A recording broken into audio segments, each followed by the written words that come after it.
নির্ণয় রায় কহে স্বধর্ম আচরণে বিষ্ণু ভক্তি হয়, প্রভু কয় এহবাজ্য আগু কহার, রায় কহে কৃষ্ণে কর্মার্পণ এই সাধ্য সার, প্রভু কয় এহবাজ্য আগু কহার, রায় কহে স্বধর্ম ত্যাগ ভক্তি সাধ্য সার, প্রভু কয় এহবাজ্য আগু কহার। রায় কহে জ্ঞান মিশ্র ভক্তি সাধ্য সার, আর মহাপ্রভু বললেন জ্ঞান এহবাজ্য আগু কহার।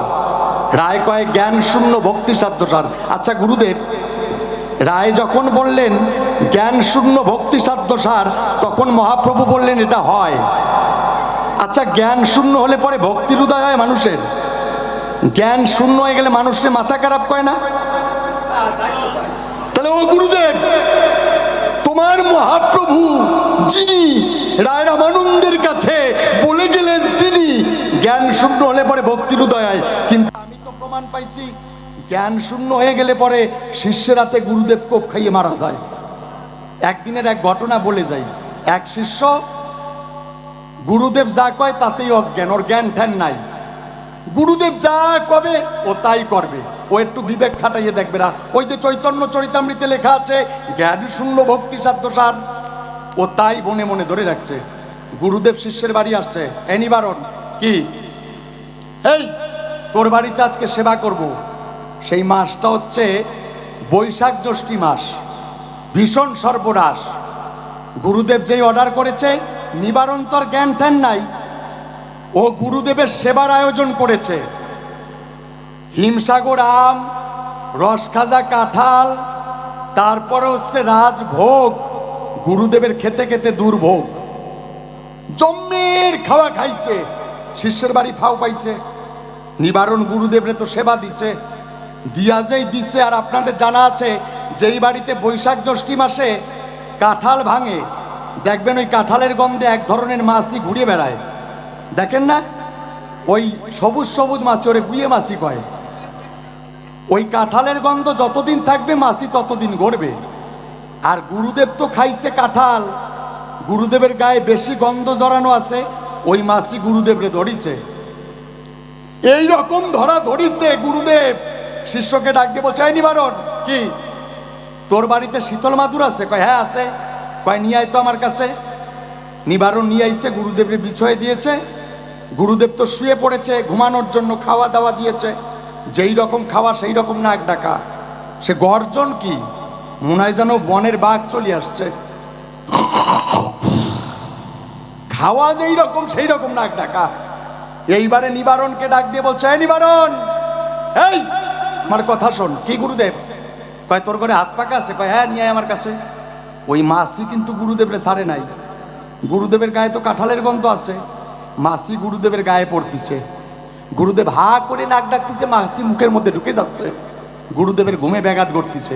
গুরুদেব ডাক দেবো, চাইনি বারণ কি এই মাছিটারে বাতাস দিয়ে তারা তো। আচ্ছা মাছিতে কি বাতাসে মানে? এই ধারে ধাওয়ায় ওই ধারে পড়ে, এই ধারে ধাওয়ায় ওই ধারে পড়ে। গুরুদেবের ঘুম ভেঙে যাচ্ছে বারে বারে। নিবারণকে ডাক দেবো, চাই নিবারণ কি বলেন বাবা? নিবারণের কিন্তু জ্ঞান নাই। গুরুদেব কি করবে রে ভাই? এ নিবারণ কি তোর ঘরে রামদাও আছে? কয় হ্যাঁ গুরুদেব আছে। কয় নিয়ে আয় আমার কাছে। কয় কয় হাত? কয় 3.5 হাত। গুরুদেব কয় নিয়ে আয় আমার সাক্ষাৎ। নিবারণের জ্ঞানটা নেই। ওই যে মহাপ্রভু বলে গেছে জ্ঞান শূন্য ভক্তি সাধ্য সার, জ্ঞান থাকলে আর ভক্তি হবে না। নিবারণ ঘরে গিয়ে 3.5 হাতের রামদাও নিয়ে আসছে। গুরুদেবের কাছে এসে দাঁড়ায় করছে, গুরুদেব এই যে। কয় নিবারণ তুই আমার কথা মান, ধরে রাখবি রামদাও খান। কয় তারপরে? কয় তুই থাকবি ধরে, কোন জায়গা আমার গায়ে মাছি পড়ে সেই জায়গা কোপ মারে মাছির সাথে কাটিয়ে ফেলবি। নিবারণের তো আর জ্ঞান ঠান নাই। গুরুদেব তো ঘুমাইয়ে রয়েছে রে ভাই, আর মাছি পড়বি তো পর গুরুদেবের গলার পরে পড়িছে। নিবারণ আস্তে করে রামদা ছাড়িয়ে দিয়েছে, মাছি পালায় গেছে, আর গুরুদেব পটল তুলিছে। তাহলে ও গুরুদেব, তুমি বলে যে আমার কাছে চৈতন্য চরিতামৃতে লেখা আছে যে জ্ঞান শূন্য ভক্তি সাধ্য সার, কোন জ্ঞান শূন্য হলে পরে ভক্তির উদয় হতে পারে আমি তোমার গোচরে শুনবো সমাধান। সমাজ শিক্ষণীয় কথা বলে যেও। তবে শোনো, তুমি আমার সঙ্গে বেশি কাজটা করতে আসে না। তুমি ভাবিয়ে না যে আমি ভারত ছেড়ে বাংলাদেশে আসছি বলছে বলে তোমারে ছাড়িয়ে দেব, দরকার পড়লে তোমার পিছনে আজকে বাসের চলা নিয়ে দৌড়াবো। আপনারা ভাববেন না উনি আমার বাবা, ওনারা আমি দেব না থাবা। আজকে বাবারে বানায় দেবানি হাবা। আজকে বাবাও নাই, ছেলেও নাই, আমি ভক্ত, উনি গোসাই, ওনারে দেবানি শান্তিং কোম্পানির তোলায়। যাক, চুপ করে থাকেন সবাই। তাহলে দুইখানা প্রশ্ন দিয়ে গেলাম, তারে তুমি বুঝাই বলো, ব্যাখ্যা করে। তোমরা গুরু যারা চরাচরে এই জগৎ সংসারে কি করতেছ কল্যাণ, আর কোন জ্ঞান শূন্য হলে পরে ভক্তির উদয় হতে পারে, তুমি বলে যেও ব্যাখ্যা করে। আজকে শুনবে জ্ঞানবান। মা বাবার উপরে কেউ নাই, এখানেই প্রমাণ দিয়ে যাই। আমার মা মমতাজ বেগম মহাদয়া, উনি মায়ের নামে মাতৃমেলা করেছেন না, আবার বাবার নামে মধুমেলার আয়োজন করেছেন। তিনি অন্তরে গেঁথে নিয়েছেন, মা বাবার চরণ যদি কেহ করে সার, তার বেহেশতে পৌঁছানোর পথ হয়ে যায় পরিষ্কার। যদি মা বাবার আশীর্বাদ কোনো সন্তান এই জগতে না পায়, শত শত গুরু ধরে দাঁড়াই বলি আপনার দিকের দরবারে, কোনোদিনও রোজা করে নামাজ পড়ে বেহেশতে পৌঁছানো যায় না রে মশাই। সর্বশাস্ত্রের কথা একটাই, বসে শোনেন আপনারা সবাই। মা বাবার উপরে কেহ নাই, গীতার কথা বলে যাই, শোনেনি কেন বান? স্বয়ং ভগবান যিনি নিজের মুখে বলে গেছেন তিনি যে মা বাবাই প্রধান, বলে নাই? জননী জন্মভূমিশ্চ স্বর্গাদপি গরীয়সী, পিতা ধর্ম পিতা স্বর্গ, পিতা হি পরমং তপ, পিতুরি প্রতিমাপন্নে পেয়ন্তি সর্বদেবতা। তাহলে তুমি বলে যেও সবার হেতা, শুনবে যত বিজ্ঞ শ্রোতা, পালন করে নীরবতা তোমার কাছে শুনে নিতে চাই। তোমরা গুরু গোসাই আসার পরে কেন মা বাবাকে ছেড়ে তোমাদের চরণ সেবা করতে হবে চরাচরে? তোমাদের কাছে কি বেশি কিছু পাই? তোমরা তো আমাদের খাবা, আমাদের দিয়ে ব্যাংকে টাকা জমাবা। দেখবেন ভারতে যাবেন, বৃন্দাবনে গিয়ে দেখবেন 3-4টে বিয়ে করে পরের বউ নিয়ে ব্যাগ নিছে এই গুরু গোসাই। মুখে কবে হরে কৃষ্ণ হরে, আর গিয়ে বৃন্দাবনে পরের বউ ধরে। এই যে হাসেন কেন? আমার তো আসিয়ে পড়ে। তাহলে তুমি গোসাই বলে যে ব্যাখ্যা করে এরে কোন ধরনের ব্যবসা কয়? এটা কি কোনো নতুন ব্যবসা পাতাইছো নাকি? হ্যাঁ, কোনো ব্যবসার খুঁজে পেলি না? আমারই বলতে আমি জুতো পালিশ করার ব্যবসা দিতাম। আজকে জবাব দেবা বাপের বেটা হতো, নাইলে আজকে ঘরের দিয়ে ধুতি খোলা আরম্ভ করিস, এই জায়গা খোলাইয়ে ছাড়বো। হাসেন না, আজকে একটা ধুতি দিছিলাম, কয় এটা ভালো লাগতেছে না, আমি কে আসরে চলো আজকে খোলাবো আর পরাবো। খালি চুপ করে থাকেন, আপনারা বসিয়ে যান। আজকে আমি মায়ের সন্তান, মা এসেছে সভাস্থান, আমি মায়ের শ্রীপাদ পদ্মে ভক্তি অর্ঘ্য করি দান। এইবারে একটা গাইগান ছোট ছোট আসরগুলো করিবারে চাই, সুরার ছন্দ ধরে দাঁড়ায় সঙ্গীতের মাঝারে, আরো কিছু বলবো তারে শুনিবেন সবাই।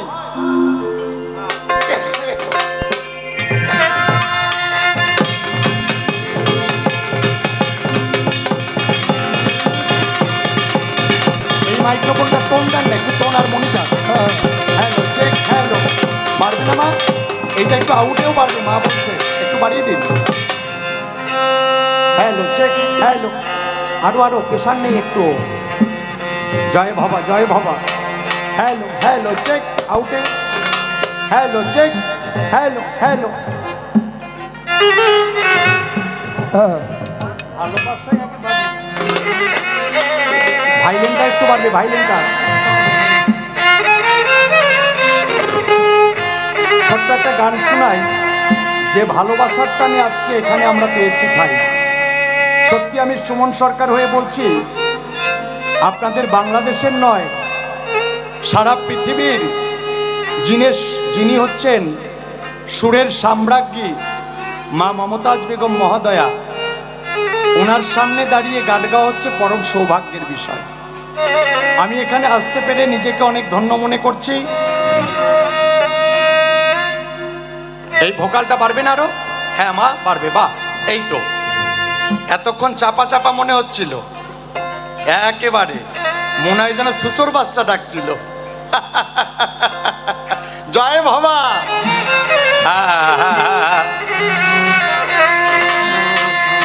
ভালো ভালোবাসা একবারই হয় জীবনে, হায় গো ভালোবাসা একবারই হয় এই ভোকালটাও পারবে বেটা ছেলে। ভালোবাসা একবারই হয় জীবনে। মনের মানুষ মেলে যদি, মনের মানুষ মেলে যদি, মনের মানুষ মেলে যদি মিলন হয় মনে মনে।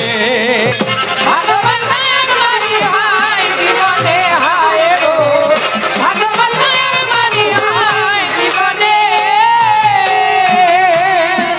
ভালো লাগা ক্ষণেকের তরে, ভালোবাসা হয় যে অন্তরে, ভুলিতে পারে না কেউ তা জীবন ভরে।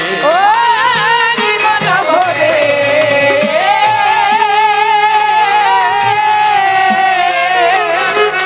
ভালো লাগা ক্ষণেকের তরে, ভালোবাসা হয় যে অন্তরে, ভুলিতে পারে না কেউ তা জীবন ভরে। ও জীবন ভরে।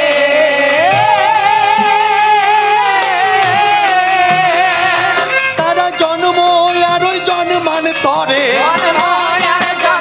তারা জন্ম আর ওই জন্মান তরে থাকে মধু মিলনে। ভালোবাসা একবারই হয় জীবনে, বাবা রে, ভালোবাসা একবারই হয় জীবনে। মিলন হলে হৃদয় খুলে, ভালো মন্দের দ্বন্দ্ব যায় ভুলে, দুটি হৃদয় ছুটে চলে ছাই দিয়ে কুলে। ও ছাইয়ে পুরে।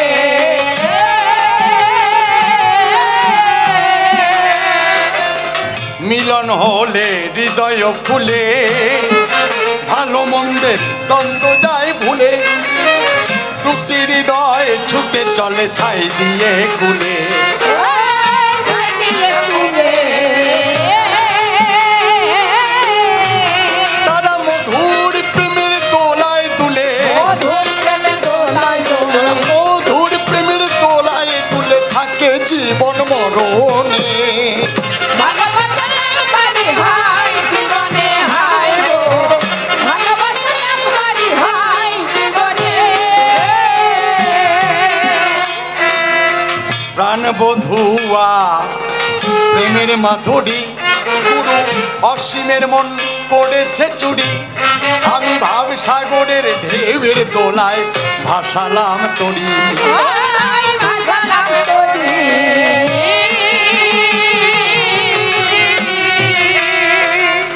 প্রাণ বধুয়া প্রেমের মাধুরী, গুরু অসীমের মন করেছে চুরি, আমি ভাব সাগরের ঢেউয়ের দোলায় ভাসালাম তরি। ওই ভাসালাম তরি। আমি কেঁদে যাব জনম ভরে, কেঁদে যাব জনম আমি ভরে। কেঁদে যাব জনম ভরে তোমার প্রীতির বন্ধনে। ভালোবাসা একবারই হয় জীবনে, হায় গো ভালোবাসা একবারই হয় জীবনে। কল্পনাতে ভক্তের পক্ষে মহতি সভায়, সাউন্ডটা একটু মনিটারে দিতে হবে সবাই, মনিটারে ভোকালটা একটু বাড়াইয়া দেবেন, আই জানে অধমের একটু কথায় আপনি নেবেন। দেখেন এইবারে ছন্দ গড়ে গাইব কবি গান, অধিক রাত্রেও বসে আছে যত জ্ঞানবান, কি আনন্দ আমরা করি দর্শন, আল্লাহর নামে জিকির তুলবে যত জ্ঞানী জন। হক আল্লাহ বলে বসিয়া সবাই, গান শুনছেন মন দিয়ে শ্রদ্ধা জানাই। এইবার আমি ভূমিকাতে ভক্তেরই যে পক্ষে, বিপক্ষে গুরুদেব থাকবে সভ্য সভা কক্ষে। গুরুর কাছে কিছু প্রশ্ন আমি করে গেলাম দান, গুরু এসে তুমি সভা পাশে তার দেবে সমাধান। প্রথম প্রশ্ন তোমার কাছে আমি রেখে যাই, জবাব দিও পরিষ্কার করে সভ্য সবার ঠাই। তোমরা গুরু যারা তারাই গো জগত সংসারে কি কল্যাণ করো তুমি বলো ব্যাখ্যা করে। এই জগতে মা বাবার সেবা যদি কেহ করে অনায়াসে চলে যায় দেখো বেহেশতের বাজারে। কিন্তু দেখি এখন বর্তমান গুরু ধরে সবাই, তোমার কাছে আজব তত্ত্ব শুনে নিতে চাই। তোমাদেরকে ধরে কেমন করে সাধন ভজন হবে, কিবা তোমরা বেশি দিয়েছো বলো এই না ভবে। দ্বিতীয়ত প্রশ্ন আমি রেখে গেলাম তাই, জবাব দিও রসা ভাসে আজকে ওহে গো গোসাই। মহাপ্রভু যিনি তিনি আমি করলাম দর্শন, চৈতন্য চরিতামৃতে করেছে উচ্চারণ। জ্ঞান শূন্য হলে পরে নাকি ভক্তির উদয় হয়, পরিষ্কার করে সভা পড়ে বুঝাবে আমায়। আমি চেয়ে দেখলাম জ্ঞান শূন্য হলে সনদিয়া মন, গুরুদেবের হাতে কোপ খায় শিষ্যের যখন তখন। শিষ্যের হাতে গুরুদেব বাবা কোপ খেয়ে মরে, তুমি পরিষ্কার করে জবাব দিও সভ্য সভা পড়ে। বলে যে ওই আজকে দাঁড়াইয়া গো সভ্য সভার ঠাই, কোন জ্ঞানে শূন্যের কথা বললে শনিবারে যাই। কোন জ্ঞানে শূন্য হলে পরে ভক্তির উদয় হয়, পরিষ্কার করে তুমি একটু বুঝাবে আমায়। দ্বিতীয়ত প্রশ্ন আমি তোমায় দিয়ে যাই, বর্তমান আমি চেয়ে দেখলাম সনাতন ধর্মে ভাই। সনাতন ধর্মের গুরু গোসাই যারা যারা রয়, কৃষ্ণ বলে সংসার ছেড়ে যাচ্ছে ব্রজালয়। পরিষ্কার বলে যেও তুমি সভ্য সভাস্থান, সংসার ত্যাগেই কি পাবে গো ওই ভগবান। ত্যাগ করো না ভোগ করো তুমি আলোচনা করে, আজ দুইয়ের তত্ত্ব বলে যাবে তুমি কাব্য সভা পড়ে। একটুখানি সুখাকারে দেবে যে প্রমাণ, ত্যাগ করো না ভোগ করো তুমি বলো সভাস্থান। কেন তোমরা সংসার ছেড়ে যাচ্ছ ব্রজালয়, দুইয়ের তত্ত্ব বোঝে যেও মহতি সভায়। সংসারে থেকে যদি কেউ ঈশ্বরকে ডাকে, তাকে কি দেখা দেয় না গোবিন্দ ভুলন। পরিষ্কার করে সভা পড়ে তুমি দেব দর্শন, কেন ত্যাগ করে যাচ্ছ মধুর বৃন্দাবন। এই ত্যাগ করো না ভোগ করো তুমি আলোচনা করে, দুইয়ের তত্ত্ব বলে যাবে তুমি কাব্য সভা পড়ে। আত্মাহারে সভা পড়ে আমি বলবো না ছেড়ে দিয়ে যাবো আমার কবির কল্পনা। এরপরে গুরু আমার সভাতে আসিবে, তার ভাবের কথাগুলো বলিয়া বলিবে। দেখি এরপরে এসে কোন ভাবে কয়, কোন ভাবের ভাব ধারা উঠাইয়া লয়। যেভাবে দিয়ে সভাতে প্রশ্ন করলাম দান, মন দিয়ে সভা পাশে শুনেন গেল মান। আত্মারে প্রথমবারে বলবো না ছেড়ে দিয়ে যাবো আমার কাব্য আলোচনা। এরপরে গুরুদেব সভাতে আসিবে, তার ভাবের কথাগুলো বলিয়া বলিবে। দুইখানি প্রশ্ন আমি তারে দিয়ে যাই, জবাব দিয়ে এসে সভ্য সভা খাই। আর তারে বেশি কথা বলবো না ছেড়ে দিয়ে যাবো আমার কবিতা কল্পনা। দেখি এরপরে এসে কোন ভাবে বলে, কোন ভাবের ভাবে ধারা উঠাইয়া তোলে। তবে আর বেশি কথা বলবো না ছেড়ে দিয়ে যাবো আমার কাব্য খুলিয়া বলিব। দুইখানা প্রশ্নই আমি কইরা গেলাম দান, আপনারা শ্রবণ করলেন যত জ্ঞানবান। প্রথম প্রশ্নই আমি তার কাছে দিয়ে যাই, তোমরা জগতে কি করো গুরু গোসাই, জগতের তোমরা কি করো কল্যাণ। যা দেখলাম আমি ওগো মা বাবার অবদান, মা বাবার চরণ সেবা যদি কেহ করে অনায়াসে চলে যায় বেহেশতের বাজারে। তবে তুমি বলে যে ওহে গো গোসাই, তোমরা কি কল্যাণ করো জানতে চাই। কি কল্যাণ করিবার তরে তোমরা জন্ম নিয়েছ বিশ্ব চরাচরে, কেন মোনা গুরু ধর্ম জানিবারে যাই। গুরুদেবের কাছে আমরা বেশি কিবা পাই। দ্বিতীয়ত প্রশ্নই আমি করে গেলাম দান, কোন জ্ঞান শূন্য হলে মেলে ভগবান। কোন জ্ঞান শূন্যের কথা বলো দেখি তাই, বলে গেছে নদিয়ার গৌরাঙ্গ গোসাই। যাক যেভাবে প্রশ্নপত্র করে গেলাম দান, মনোযোগ সহকারে শুনেন জ্ঞানবান। তবে একটা কথা বলবো সভ্য সবার ঠাই, আপনারা মন দিয়ে শুনিবেন সবাই। একটুখানি দিতে হবে দলের পরিচয়, এই যে আমাদের সদল বল রয়, তাদের কথা বলবোই আমি সভ্য সবার ঠাই। মন দিয়ে কথাগুলো শুনিবান সবাই। যেহেতু আমি হলাম চারণ কবি, ছন্দ দিয়ে আমাকে আঁকতে হয় ছবি। ছন্দ দিয়ে দেব এদের পরিচয়, এরা কিন্তু আমাদের রইল সম্প্রদায়। দেখেন না ঢোল বাজায় সভ্য সবার ঠাই, ও কিন্তু আমার নিজের ছোট ভাই। ওর নাম সম্রাট বলি সভাস্থান। দেখেন না কি সুন্দর বাজায় ঢোল খাট, যেভাবে সভা পড়ে বাজাচ্ছে ঢোল, ওর ঢোলের তালে আমার মুখে ফোটে বল। তার পাশে আছে আমার কাকা বাবু, ওনার কাশি বাজনায় আমি হয়ে যাই কাবু। ওনার নাম কিন্তু চিন্ময় হয়, প্রণাম জানাই আমি কাকা বাবুর পায়ে। তার পাশে আমার বাবাজি আছে, বলে যাচ্ছি তার কথা আপনাদেরই কাছে। লতিফ সরকার রইল মহাশয়, ভক্তি অর্ঘ জানাই আমি তাহার রাঙ্গা পায়ে। গত কিছুদিন আগে বলি তাই, ধূপগুড়ি একাশনে নিয়েছিলাম ঠাই। ধূপগুড়িতে বাবা গেয়েছিল গান, তারপরে ছিল আমাদের অনুষ্ঠান। আমরা সেখানে গান বাজনা সেরে তারপরে আসলাম মধুর এই বাজারে।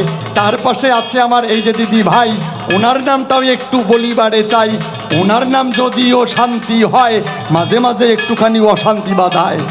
দেখেন না শান্তি রায় বলি সবার ঠাই, সুন্দর ওনার মুখে প্রথমে গান পাই। দিদির চরণ পড়ে প্রণাম করি দান, তার পাশে দাদা ভাই কিবোর্ড বাজান। সুজিত চক্রবর্তী ওনার নাম হয়, প্রণাম করি আমি দাদা ভাইয়ের পায়ে। তার পাশে আমার দাদু ভাই আছে, ওনার কথা বলে যাচ্ছি আপনাদের কাছে। ওনার নাম কিন্তু নারায়ণ নট্ট হয়, সুন্দর দেখেন না কর্নেট বাজায়। যদিও হয় কিন্তু আমার দাদু ভাই, কিন্তু আমার সঙ্গে দুষ্টামির সীমা নাই। মাঝে মাঝেই ডেকে বলে, ওগো তুমি নাতি, এনে দাও তাড়াতাড়ি আমার একখান সাথী। মানে আমাকে বিয়ে করতে কয়, বিয়ে করলেই বউটা তো ওনার হয়ে যায়। আমিও মনে মনে ভেবেছি তাই, উনি না মরলে বিয়ে করবো না রে ভাই। এই দাদু ভাইয়ের কথা বললাম সভ্য সভাস্থান, তার পাশে বলে যাচ্ছি সভ্য সভাস্থান। তার পাশে আছে আমার আরেক দাদা ভাই, কি সুন্দর দোতারা বাজনায় আমরা পাই। দাদা ভাইয়ের সিপাত পদ্মে প্রণাম করি দান, আপনারা শ্রবণ করলেন যত জ্ঞানবান। তার পাশে আর এক দাদু ভাই আছে, ওনার কথাও বলছি আপনাদের কাছে। ওনার নাম কিন্তু অখিল রায়, প্রণাম জানাই আমি ওনার পায়ে। তার পাশে আছে আমার আরেক দাদু ভাই, তার কাছে বেহালা বাজনা শুনতে পাই। কি সুন্দর দেখেন বাজায় বেহালা, বেহালার সুরে সবার মন করে উতলা। ওনার নাম কিন্তু স্বপন বিশ্বাস, সভা মাঝে কথাটা করলাম প্রকাশ। দাদু ভাই শ্রীপাদ পদ্মে প্রণাম করি দান, বলে যাচ্ছি দাঁড়াইয়া সভ্য সভাস্থান। এরা কিন্তু গুণী মানুষ বলি সবারটাই, আমি কিন্তু বেগুনি গুণ আমার নাই। তবে বেগুনি আবার অনেকেই খায়, যদি ভালো কারিগর ভেজে বাবা দেয়। এরা কিন্তু কারিগরের নেয় সবার ঠাই, আমাকে ভেজে দেয় বলি সবার ঠাই। এদের ভাজার দৌড়ে আমি বাবা চলি, বলে যাচ্ছি দাঁড়াইয়া সভ্য সভা তলি। থাক দিলাম আমি আমার দলের পরিচয়, আর কেন বেশি কথা বলবো এ সভায়। আর তবে বেশি কথা বলবো না, ছেড়ে দিয়ে যাবো আমার কাব্য আলোচনা। এদিকে আসিত ভক্তগণ বন্দনা করে গেলাম সমালোচরণ, গুরুদেবের চরণে পণ্ডিত নাই তার সুভাষ। এই পর্যন্ত আমার ভাব সাঙ্গ হলো, এরপর গুরুদেবের সেই ভালো কথা বলা ভালো। কি বলেন? ভালো। আজকে কিন্তু লড়াই বাজছে, আপনারা আছেন তো? আছেন তো? দেখেন কিন্তু আবার বাড়িতে ফোন করলে পড়াই যাবেন না তো। শোনেন, আজকে মায়ের বাড়ি আসছি, আগামীকাল আমাদের সাতক্ষীরা গান আছে। কিন্তু মায়ের বাড়ি এসে ভাববেন না যে বাবারে ছাড়িয়ে দেবো মায়ের সামনে। আজকে কই মাছ ধরার মতো ছাই দিয়ে ধরবো, দরকার পড়লে ওনার আন্ডার প্যান্ট খোলাই নিয়ে বাড়ি নেবো, তাও নেব। চুপ করে থাকবেন। কঠিন শিষ্য।